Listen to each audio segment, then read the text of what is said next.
sometimes I feel like the system is not really fair. It's okay. I feel the same. Right? And it's a hard balance between at what point do you try to change the system and keep pushing, and at what point do you say, okay, screw that the system isn't fair and I'm going to do it anyways. And I feel like the latter is probably what we should strive to, but I also understand that that's not the easiest choice to make.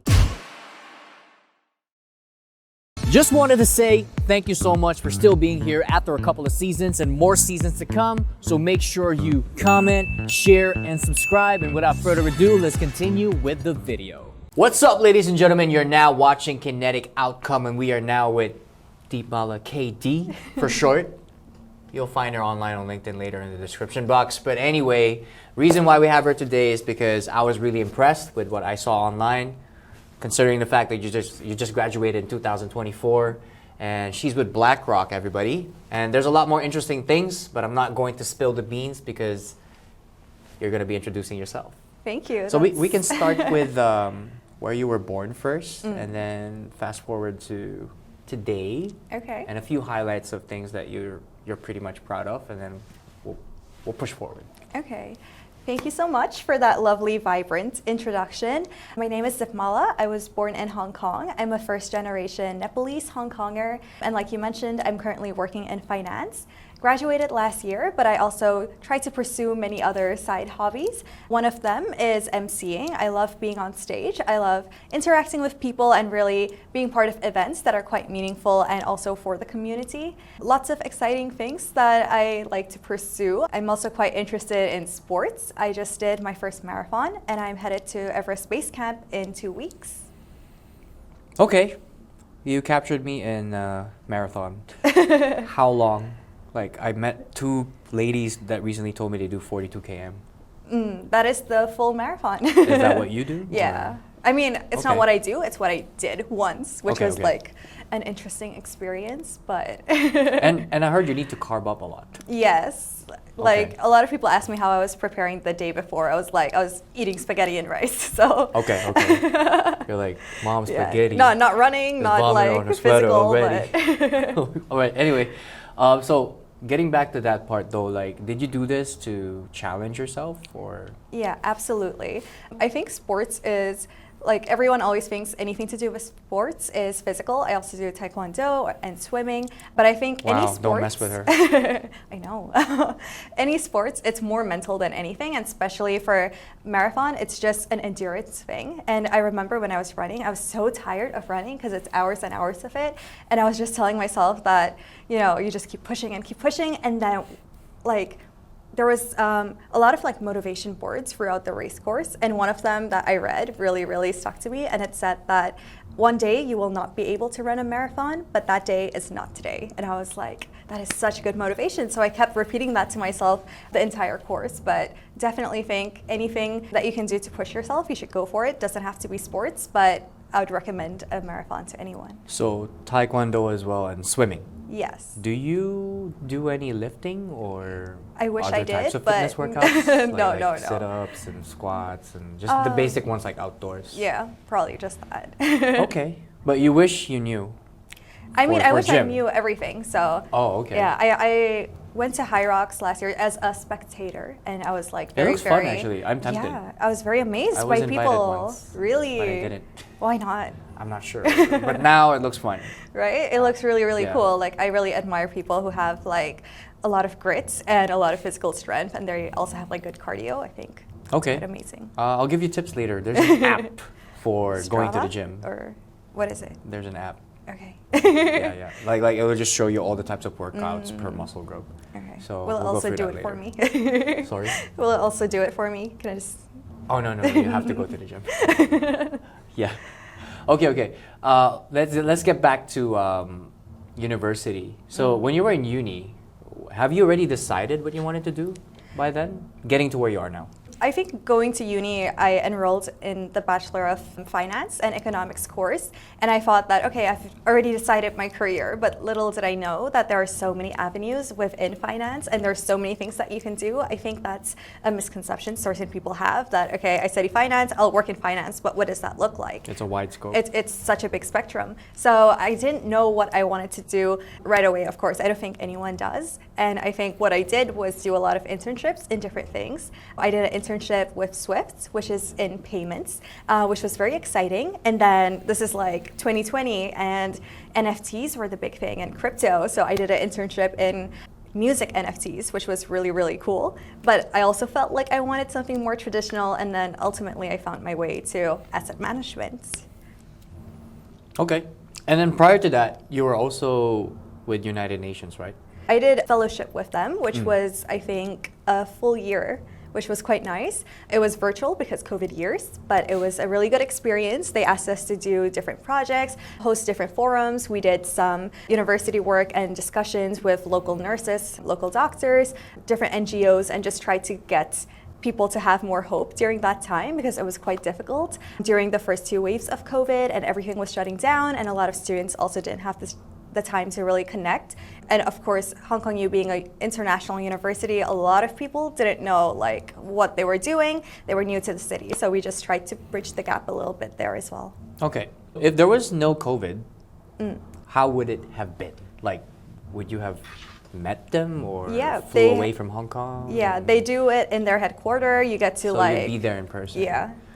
Wow. It's okay. If only you could rewind time and do it 1 year earlier before COVID. Yeah, but at least you had the experience. So okay, cool. Yeah, so how did you get to that TEDx talk actually in HKUST, right? How did that happen? Yes. Last year in August, my family released the autobiography of my grandfather, and I just felt like his story was so powerful. I felt like his story was so inspiring, much more inspiring than anything I've been through, much more challenging than any obstacle I've ever faced, and I felt like his story had to be told. So I was looking through different opportunities and platforms to share that, and then someone from TEDx HKUST reached out saying that they're hosting and they're looking for female speakers, and they asked if I could, speak on the corporate side and graduating and navigating life, and I felt like my grandfather's story might be just more meaningful and inspiring, and I felt like it should be shared. So that's how that. Since you mentioned that, can we share it in like bullet point highlights? Bullet point highlights. Or is it really long, or it's a full book? Okay, like just the highlights that inspired you. Just a short premise. So the name of the book, translated from Nepali to English, it's The Tireless Worker. He was a government official. He was the deputy finance minister of Nepal. Unfortunately, he passed away when he was around 50. But throughout his life, he really did help a lot of people. He fought against corruption, and he fought against a lot of people trying to use power for the wrong means. And he was also very important during the time of the Rana takedown in Nepalese history. So it's kind of his story about how he was always on the side of justice and the side of community. And this was at the World War times? A little bit after that, so 1960s. Yeah, I think the story is Britain was colonizing India. They saw Nepal and they wanted more land. They started a war, but the Nepalese won, and they were like, why have an enemy when you can bring them to your side? So thank you for recapping, because if I'm Nepali, I would know the story. Because they always tell me about the story, but I just don't know the whole Right. You can bring it back to them now. Okay. Now I should know. Yeah. Okay. Cool. Yeah. All right. So, in terms of like, on the fitness side of things, did something trigger that you should get into fitness and do taekwondo and all of these things? Because for me, my father was diabetic when I was young. So I decided I should stay fit forever. Absolutely. I think nothing really motivated me particularly, but I think my family has always been very big on health as well.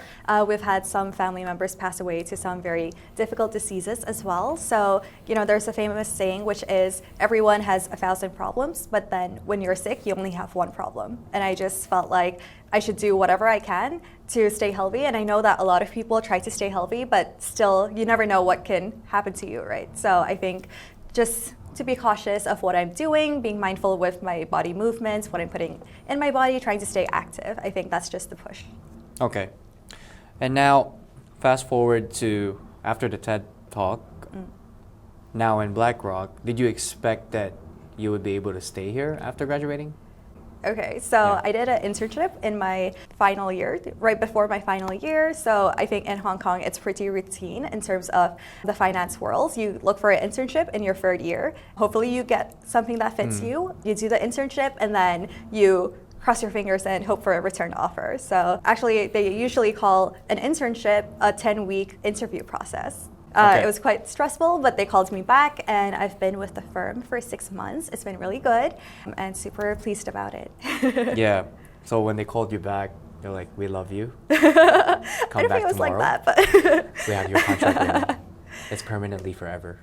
is that how you talk to your team? I mean, I like to joke around sometimes. You need to lighten it up. Right. Too serious as well as too formal. Okay. So 6 months. How's your journey so far, and the experience?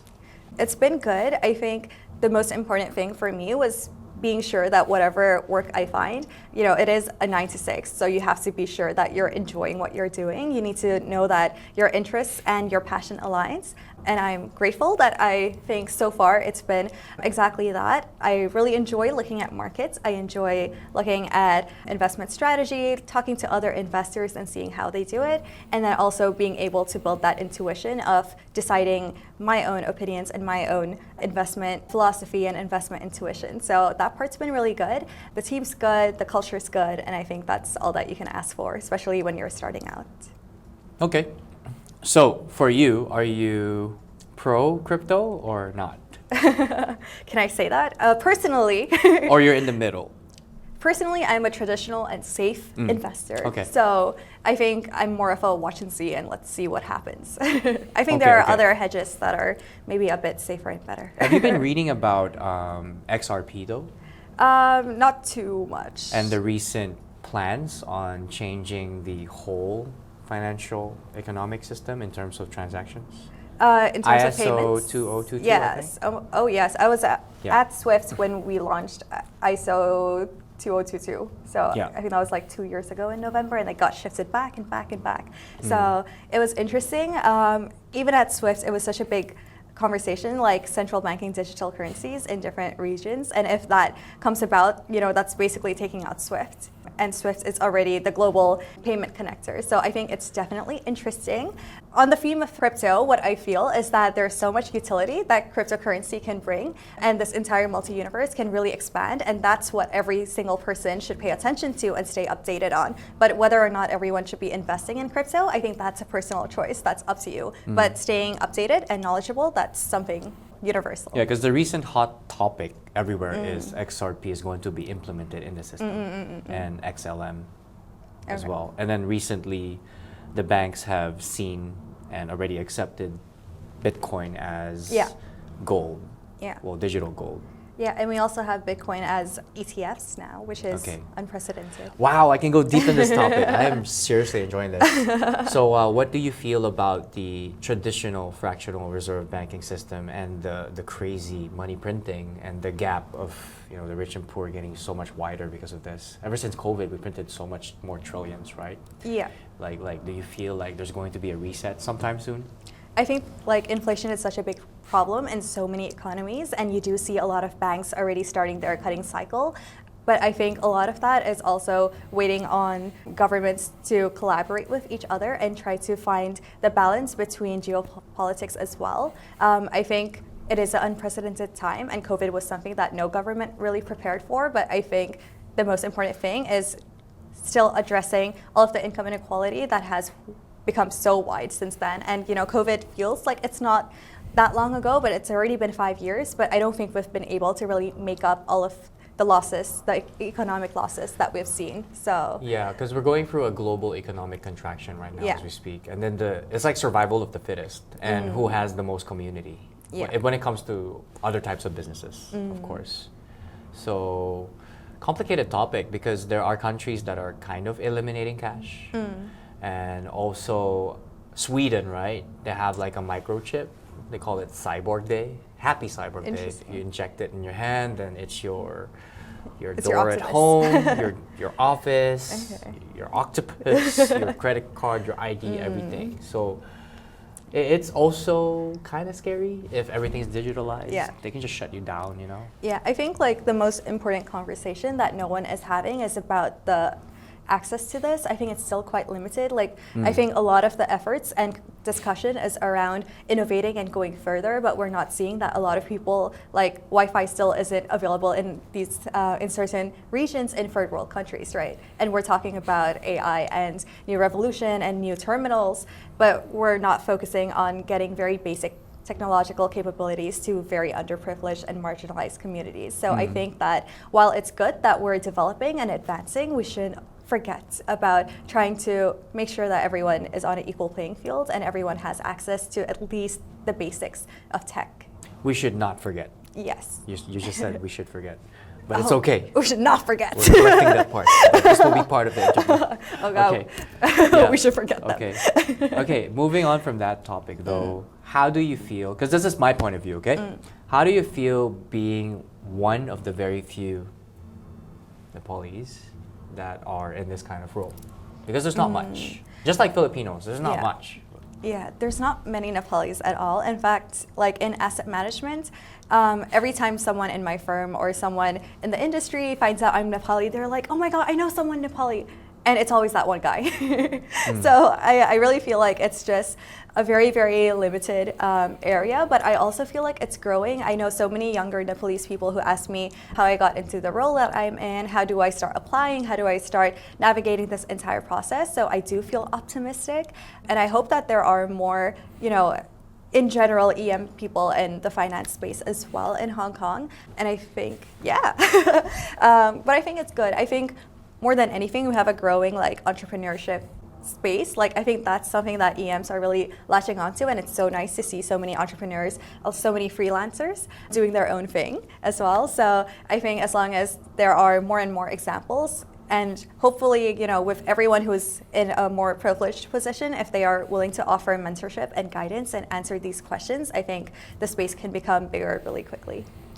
I feel like there's more EMs recently graduating with degrees. Yeah, that's true. Because my batch, barely. And then prior to that, worse. Yeah. You know? Mostly it's just finish high school and just work. Yeah, You know? agree. So recently it's a little better. And I hope more and more grow into different spaces, because nothing bad. I mean, usually we're at the service industry side, right? So we need to dominate every industry. Yeah. So if you find yourself in this clip, that means you're still watching the video. So thank you so much. Make sure you click that subscribe button. And also, when you're interested in videography services, make sure you hit up Edwin Mendoza. Links and everything is in the description box, including myself, of course. You know I do financial advice. So if you need any help with insurance, retirement, got questions, anything else, just let me know. Feel free to reach out. So thank you so much. Let's continue.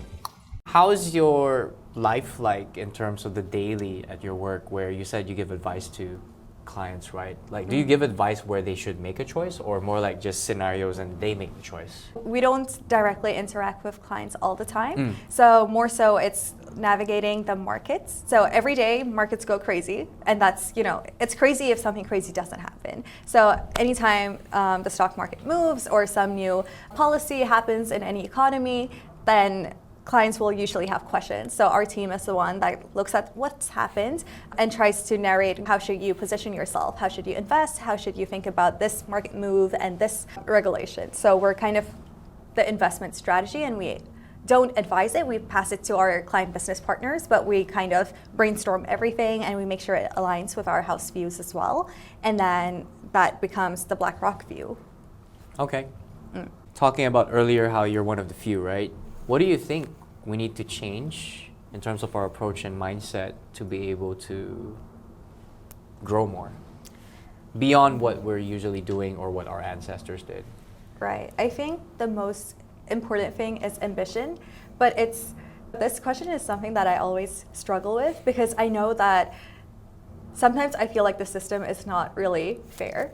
And it's okay. I feel the same. Right? And it's a hard balance between at what point do you try to change the system and keep pushing, and at what point do you say, okay, screw that the system isn't fair and I'm going to do it anyways. And I feel like the latter is probably what we should strive to, but I also understand that that's not the easiest choice to make for everyone, right? So it's hard to say that, oh, you need to be ambitious, and I know it's not fair, but we need to like pursue higher things, even though it might be very impractical or difficult for you. So I feel like that's a very tough question to answer. I think the only thing that we can do is if we find ourselves in a somewhat a privileged position, then it's up to us to bridge that gap. And we have to try to reach out to our communities. I think there are role models in every single community. You don't have to be like a billionaire, or you don't have to be like this famous person. As long as you think that you are self-sufficient, I think that's already a start, right? So as long as you are able to talk to someone, reach out to your own community. I think if we all reach out to our own communities and motivate them and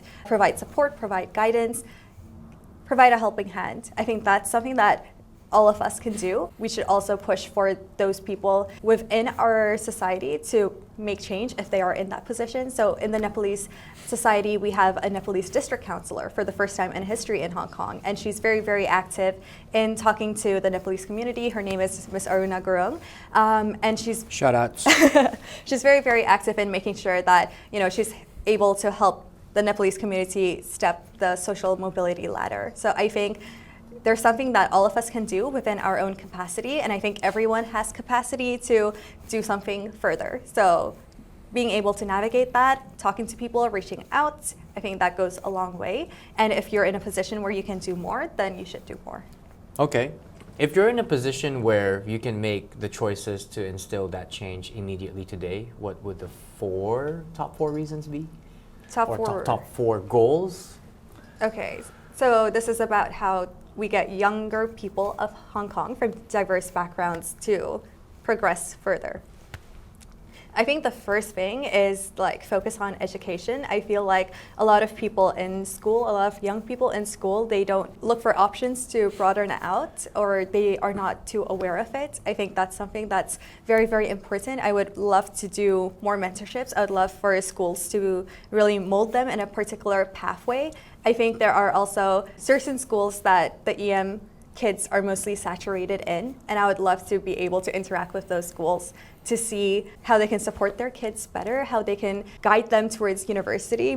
Because like you mentioned, there are more EM kids in uni, but we don't have all of them, right? Or we don't have, I think we can go further with that. And not to say that everyone has to go to university and they can't try a different route, but I think that's a very solid foundation to have for every single person. And I think also being connected to your own culture is quite important. Again, I'm a bit traditional in that sense, but I think as third culture kids in Hong Kong, sometimes it's hard to fully assimilate. And I think having your own community here is also very helpful, especially if you're young, to navigate through different challenges or your career path. It's very, very important to have a general sense of community here. And if you find it hard to do that with locals in Hong Kong, then whatever your ethnicity is, I think trying to connect there can also go a long way. Okay. That's so two. That's two, right? There's two more. Two more.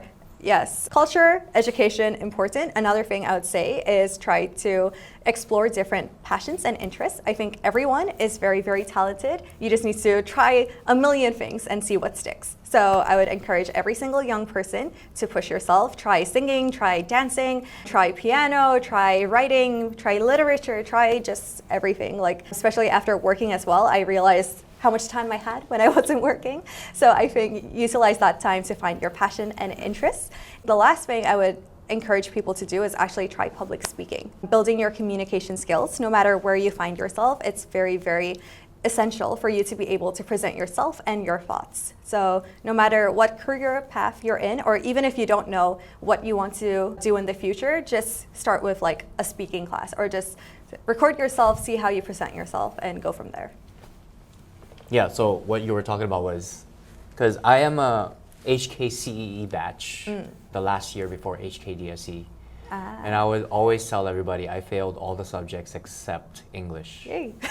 But I had to learn it the hard way, because when I graduated, now I started navigating and trying to figure it out and realize, okay, I like to talk to people. Then I ended up in a job where I talk to people. Right. Oh, I earn commission when I talk to people. Oh, it's business, so I like business. Yeah. Then I ended up in a school learning business administration, studied for I think 3 years, but I didn't pursue the degree. I still can pursue it now. Then I passed accounting. Then joining this industry, paper 5 is investment as well, right? There's a bit of math there. I passed it too. Then actually I'm good in school. Right. I'm good as a student. And 6 years ago, I realized I need Cantonese as well. Right. So I used to read and write in school, but I didn't take it seriously. Finally, I took it seriously. I can speak at least 70% now. Awesome. So I feel like the problem as children, we were never questioned or even reviewed by teachers in school where, what do you want? Yeah. Because once you understand what you want, then the teachers can guide you Right. on what path you should take and what subjects you must do. Yeah. Because even though we were doing the subjects in school back then, the only thing in my mind was, why am I doing these subjects? I don't even like them. What's the point? But I love dancing. I loved, well, I did breakdance and a little bit of hip hop. Then I realized I like music, so I just focused on music and art and craft. So there are other subjects like Cantonese. I think it's also the British system, because after we hand it over, we're always separated from the Chinese. So even though we're learning Cantonese, we don't get to chat with them. Yeah, we don't learn it in the same class. And you know, it motivates you when you're speaking to the ladies, even when you're young. And when the ladies are speaking with the men, of course it motivates them too, right? So even though they don't speak much, but this side speaks a lot, we want to communicate, but we don't get to interact. Yeah. And that's what made me really do well, is because, well, my ex-girlfriend, two actually, they're Chinese. And then at work, Shout out.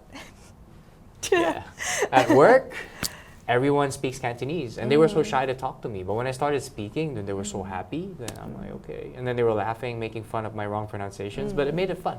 Right. And now I'm okay.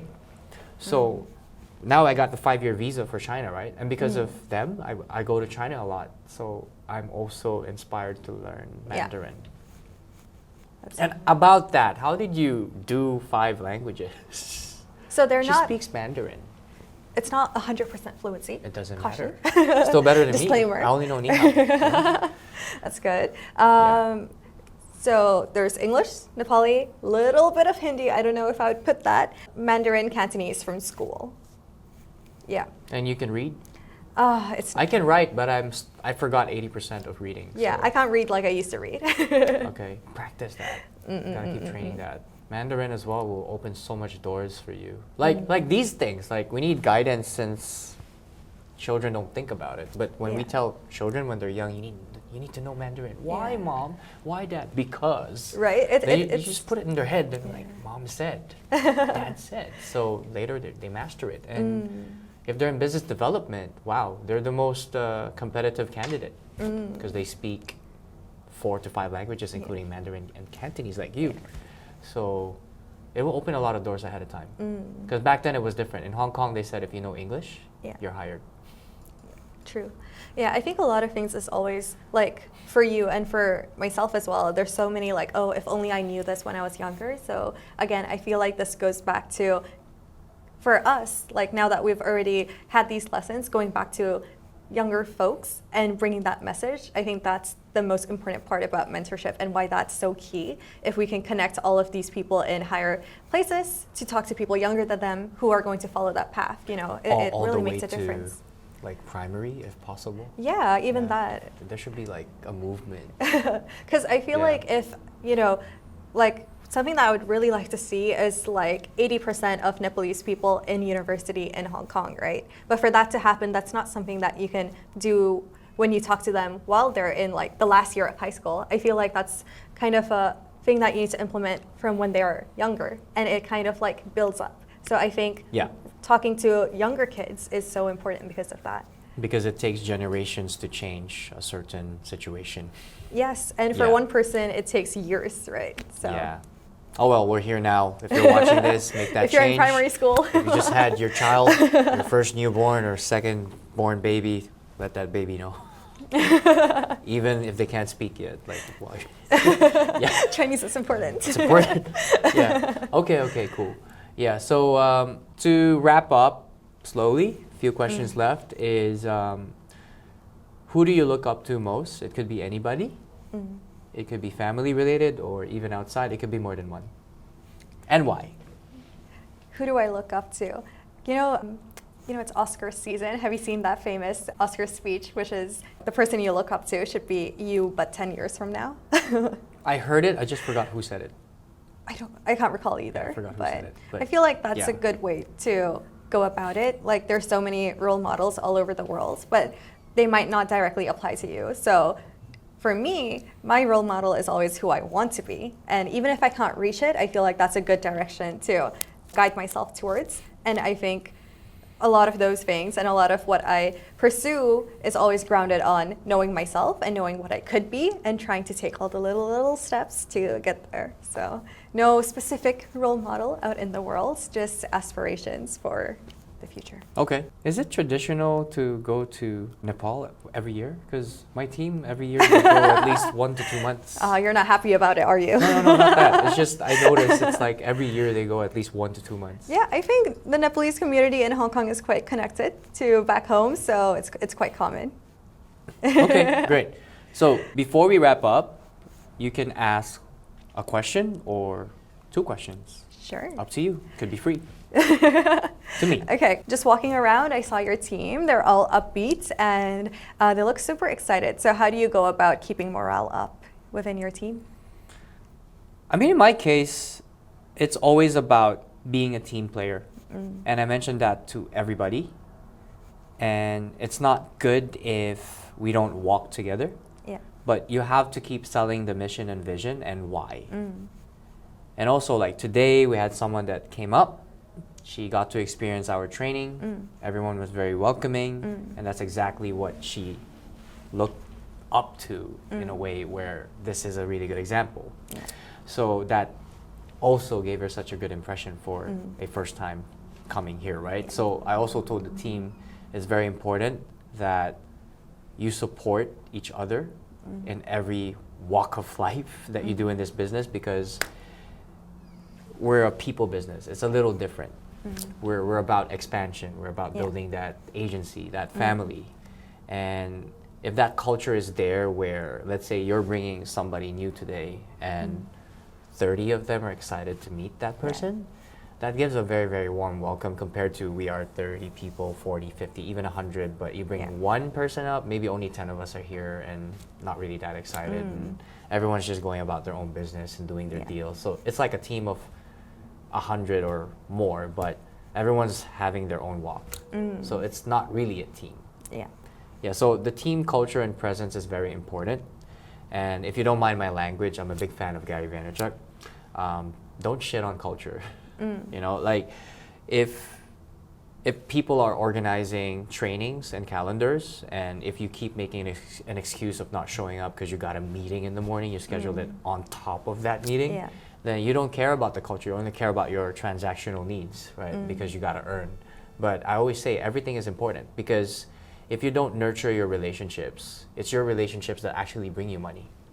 It's not the other way around, right? So in my type of business, people that perform well, some of them kind of get ahead of themselves, or maybe it affects their ego. They become more too proud, right? But what I always see is, let's say in my point of view, like I have a team, they join me. They could have joined somebody else, but they joined me, right? And they also need to have their own incomes. So either they take the route of leadership or performance, like just sales, because there's happy salespeople, right? No matter what, they're just selling, but they're really good. And the others are builders. They like to build team and train and build and train. So now you got a team. Now people joined you. So you won't move up to your rank without them. But at the same time, the clients that I'm signing, the clients that they're signing, where I also get bonuses because they're performing, and the company as well is running as a machine, and there's different departments, and there's accounting team, and there's also payments team, and I'm getting the salary because the clients are also trusting the team. So you can't look down on anybody, no matter what the position, from the top CEO to the one that mops the floor, because that one that mops the floor might be a client of one of your people. So we're all in a way in need of each other doing well. Because when the economy is contracting, insurance will not do well as well, because people don't want to put money. And even investment roles, not a lot of people would want to invest. So we're all in it together, but people don't see it that way. It's more of disparity of the rich and poor thing, where I'm more powerful than you, you're in that position. But honestly, we need each other. Everyone plays an important part, right? If you and I open a restaurant, we still need to hire that dishwasher. We need to hire the one that cleans up the place. We need to hire the floor staff, and then we need that leader that runs the whole thing and the operations, and there's a lot. So everyone's important. It's just which part of the team you want to play in. Yeah. Or if you're the one that washes the dishes, if you were to get promoted, which area do you want to be in the next year? Like, we'll try to pivot you there. So it's just about dreaming of where and deciding where you want to be. Right. It's not forever that you're in your position if you don't like it, but you can always make a change. Yeah. Yeah. I don't know if that answered your question. It did. Thank you. So I guess that's about it, ladies and gentlemen. Once again, Deepmala KD Finishing rap. and Hector Telmo. Kinetic outcome. Yeah. Thank Pleasure to have you. Thank you so much for having me. Our aim is to provide value. So if you like what you watched, make sure you hit that like button, leave a comment, and subscribe. I'm also a financial advisor based in Hong Kong, so feel free to check the description box for my details and email or DM. And if ever you need video and photography services, the phenomenal videos you're watching right now are filmed by 𝙁𝙗𝙀 Mendoza. Lastly, if you love hip-hop music, rap, R&B, singing, whichever that sounds amazing to your ears, because I always do a lot of experiments with it, feel free to drop by my channel at SCF Saint or Saint Crossfade. Appreciate you for being part of this episode and more to come. Till next time.